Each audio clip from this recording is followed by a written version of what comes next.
Chris from Merseyside Metal Madness. I am here at the Lomax in Liverpool talking to Ben and Josh from Bloodshot Dawn. Hello, gentlemen. How you doing? Yeah, great, thanks. Hello, I'm good, thank you very much. Wonderful. All right, then. So, first question. For the people who, live under rocks and don't know any of your stuff, how would you describe your sort of overall sound to these people? I'd say it's a mix between melodic death metal and thrash metal. We kind of all have a lot of influences, but it's just a lot of solos and just a lot of blast beats. Yeah, he's pretty much covered it there. Melodic death is kind of like the general term, I guess, but Melodic extreme metal. Okay, yeah, that sounds good. Lovely. Okay, so it's been about a year since you guys released your self-titled debut album. Got there in the end. When you were writing it, did you think that it would receive such a positive response as it has? We hoped it would, because it was a lot of stress and a lot of time taken to do it. But no, I mean, it's gone from strength to strength. We're really proud of what we've done, and a lot of people seem to really like it. So, I mean, we're happy with that. Yeah, I mean, I'm basically just going to be reiterating the same point, so don't even bother coming to me, man. You just want to nod. Go to him first next time, I say. All right, then, that makes sense. Well, you're the front man. You've gone and deliberately stood on a high platform just to make yourself taller than the rest of us. Well, I'm kind of a big deal, Headliner, don't you know? All right, then. Totally kidding. So 2012. Let's get back to the actual interview. 2012 was a big year for you guys. You had a lot of stuff going on. Now, what was it like going out to new countries like India and Japan and playing to whole new crowds there? Thanks, man. It was incredible. I mean, it's going to places like Japan in particular is somewhere that you always hear of, like, big bands in metal just being like, it's the place to play, especially in melodic death bands like Children of Bodom and Arch Enemy. I always heard that they loved it there, so it was kind of like a dream for us to go and play there, and it happening so soon for us in our career was like ridiculous, like absurd, but it was an amazing experience. Yeah, I mean, India was kind of crazy as well. I mean, it was kind of a culture shock for us, because the people there, obviously, it's a bit of a poorer country, and we went there with no expectations really, and some of the stuff we saw was kind of shocking. But I mean, the gigs over there were insane. Like, hundreds and hundreds of people each show, much more than what we'd get over here. But simply because they just don't get enough music, so it's a real growing scene. But no, it's great to be a part of that and to represent England in foreign lands as well. So. Fantastic. So, also last year you guys played alongside quite a few sort of amazing bands. I mean, Decapitated, Vader, loads. But out of all of them, who would you say was just the best, the most enjoyable to share a stage with? I'd have to say Aborted, definitely. Those guys are just, I don't know. I love that. My soundtrack is great. Can you hear that? Baywatch. Anyway, yeah. Oh God! Isn't it? Yeah, Of course it's him. Come on, lad. I was like, what the fuck? I was like, this is. Anyway, listeners, the dude from Chapters just came and sabotaged the interview. But let's get back to that. I really like that song. There's no sabotage involved. I quite enjoyed it. But anyway, yeah. As I was saying, no, I'd say Aborted, definitely. I mean, as people, we could really relate to them. Just the way they were joking around. Their basic interests, like they just seemed like really down to earth people, and obviously they slayed on stage as well. So it was like they're really a band to look up to and to get to that sort of level. I don't know about you though. Yeah, I mean, Aborted I think was probably the best for us, just in terms of like camaraderie or something, friendship and stuff, just like having a laugh with them, chilling out backstage and stuff.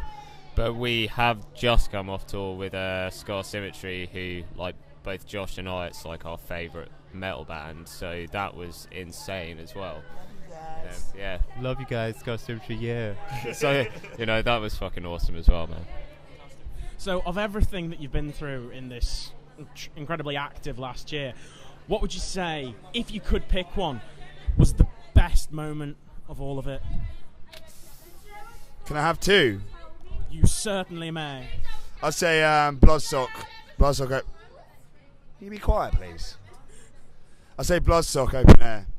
When we opened on the first day of the Sophie stage, that was pure intense. You know, it's just like we really had no idea on how our album had been received. Like we knew that people liked it, but when we got to Bloodstock, we really saw an appreciation, which for us was like mind blowing. You know, I'd say the other highlight was probably definitely Japan, Tokyo in particular. That gig was just something else. It was like, you know, the crowd was so reactive and such a positive atmosphere, and everyone was so welcoming, and it's just something I've never experienced before myself. So, but I don't know what your experience is.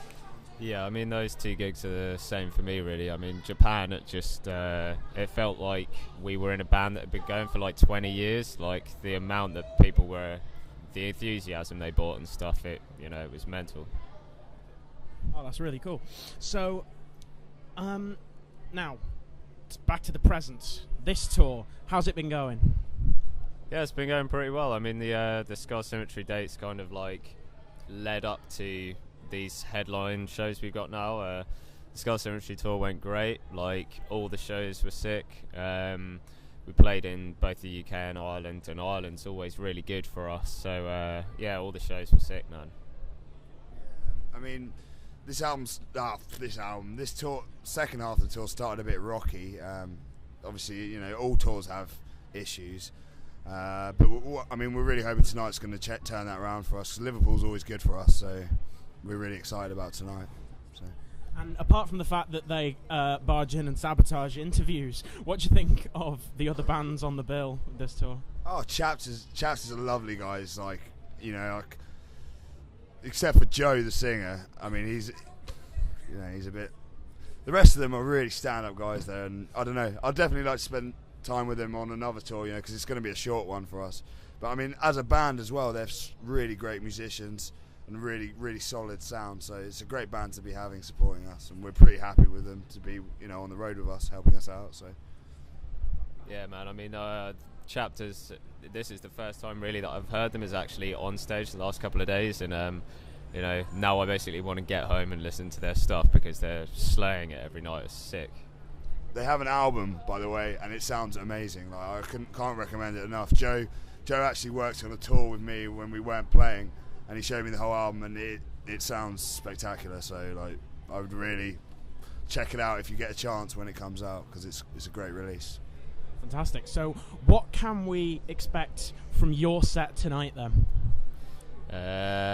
Well, I think we're playing 7 songs. It's all stuff from the album. We haven't got any. I mean, we've got like a couple of EPs from the past, but we're really still pushing the album. So yeah, a lot of tunes from that. We've actually got a stand-in drummer with us at the moment, Janne from Deal's Death from Sweden. Our drummers are ill at the moment, had to drop out right before the tour, so we got a guest drummer, but he's nailing the songs, so it's going to be awesome. Yeah, just expect more of, if you've seen us before, more of the same, really. You know, we play with the same intensity no matter how many people are at the gig. So, you know, just we're playing some songs which we haven't really played live before. So it's gonna be a fun one, I think. Brilliant. No, you can't. Go away, please. Why not? Because we're doing an interview with these guys. Entirely because you're Welsh. Right then. Keep that on the video. Oh, please. you bet that is staying on the video. Okay, so last question then. After this tour's finished, what are your plans for the future? What have you got lined up? We have more tours, actually, funnily enough. We're doing some festivals in the summer as well. Just some smaller, like, you know, independent festivals. We're also flying to Slovenia to play Metal Days, so that would be really great. Then we've got more headline shows in the fall, in September, and then we're gonna return to Europe in October with Night Rage and Mors Principium Est. After that, we are gonna stop touring and we're gonna start knuckling down and get on the second record, but we can't give any time frame because we simply don't know how long it's going to take to finish it. But I'd say that's pretty much our plans for the year. Just, get the last out of what we can, touring the album, try and get people used to our sound a bit more, and then, start trying to write the sophomore album and see how that goes. Brilliant. Well, Ben and Josh, thank you so much for talking to me, guys. Been great hearing your answers to the questions. So hope that set goes really well tonight. This is Chris from Merseyside Metal Madness with Bloodshot Dawn. Cheers, guys. See you.